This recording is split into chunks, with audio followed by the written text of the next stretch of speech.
Ciências com professora Yara. Aula de hoje: moléculas e átomos. Hoje sabemos que toda matéria é constituída por partículas minúsculas denominadas átomos. A união desses átomos, através de ligações químicas, formam as moléculas. Uma molécula é um conjunto de átomos ligados quimicamente, formando a menor unidade de uma substância que mantém suas propriedades químicas. Exemplos incluem a água, H2O, composta por 2 átomos de hidrogênio e 1 de oxigênio, e o dióxido de carbono, CO2, com 1 átomo de carbono e 2 de oxigênio. Em 1808, o cientista britânico John Dalton formulou, por meio de experimentos, uma teoria atômica, a fim de explicar a constituição da matéria. As principais premissas da teoria de Dalton foram que toda matéria é constituída de pequenas partículas esféricas, maciças e indivisíveis, o que ele chamou de átomos. Um elemento químico é um conjunto de átomos que apresentam a mesma massa, mesmo tamanho e mesmas propriedades químicas.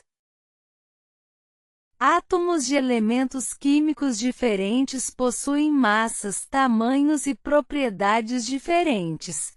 A combinação de átomos de elementos diferentes, em proporções de números inteiros, dá origem a substâncias diferentes. Os átomos não podem ser criados nem destruídos. As reações químicas não passam de uma reorganização dos átomos para gerar novas substâncias. Vamos pensar. Você já viu os balões em festas infantis que, se você soltar, sobem e saem voando? Bem, esses balões estão cheios de um gás chamado hélio que é formado por vários átomos desses elementos. Mas os átomos também podem juntar-se com outros átomos diferentes, formando as moléculas. Você já deve ter ouvido alguém dizer que uma molécula de água é formada por 2 átomos de hidrogênio e 1 átomo de oxigênio, não é mesmo? Mas o que são átomos e moléculas? Você sabe me dizer? Que tudo que existe ao nosso redor é feito de átomos, que são minúsculas partículas. Eles são tão pequenos que, para você ter uma ideia, em um único grão de areia existem mais átomos do que o número de folhas de todas as árvores do mundo. Já imaginou? É uma quantidade enorme. Isso significa que o átomo é muito pequeno mesmo, assim como os átomos que constituem as moléculas, elas também são minúsculas, tanto que há 602 quintilhões, 200 quadrilhões. Quantas moléculas em apenas 18 gramas de água? Podemos escrever esse número de uma forma mais simples, 6,022. 1023, 23 é a quantidade de casas que se andou com a vírgula para a esquerda. Os átomos podem ligar-se de formas bem diferentes e formar muitos tipos de moléculas.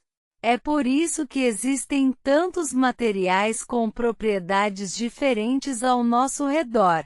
Por volta de 1810, o químico sueco Berzelius organizou a notação química, que é utilizada até hoje, introduzindo como símbolo dos elementos químicos as iniciais de seus nomes. Os átomos que compõem todas as coisas possuem o mesmo formato, ou seja, todos eles têm um núcleo e outras partículas menores, os elétrons, que ficam girando ao redor desse núcleo, como mostra a imagem a composta.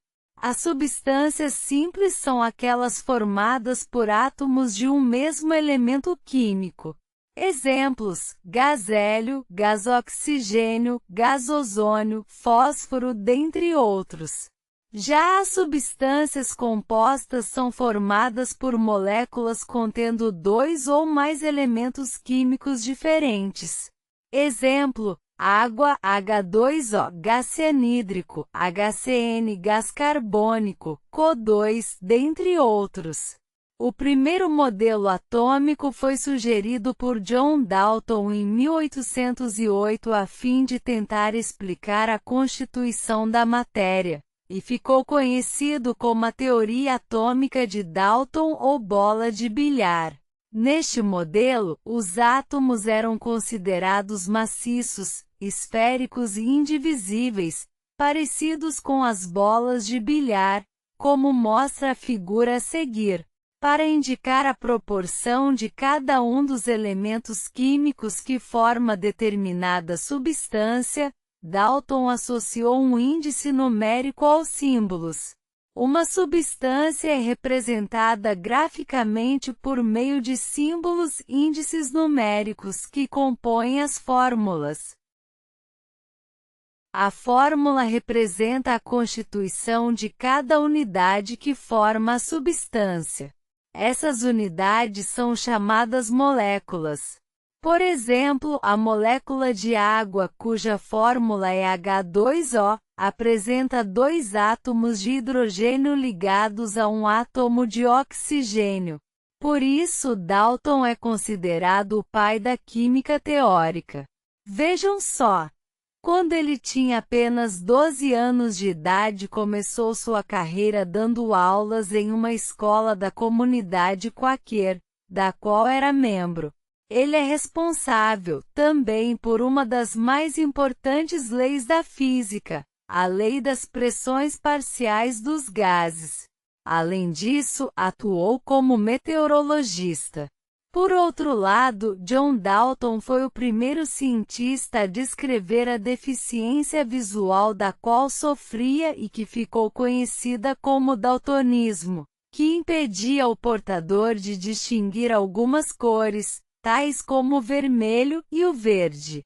Fonte: https://moléculas.html https://querobolsa.com.br/enem/química/molécula. Seja curioso e curiosa. Até breve.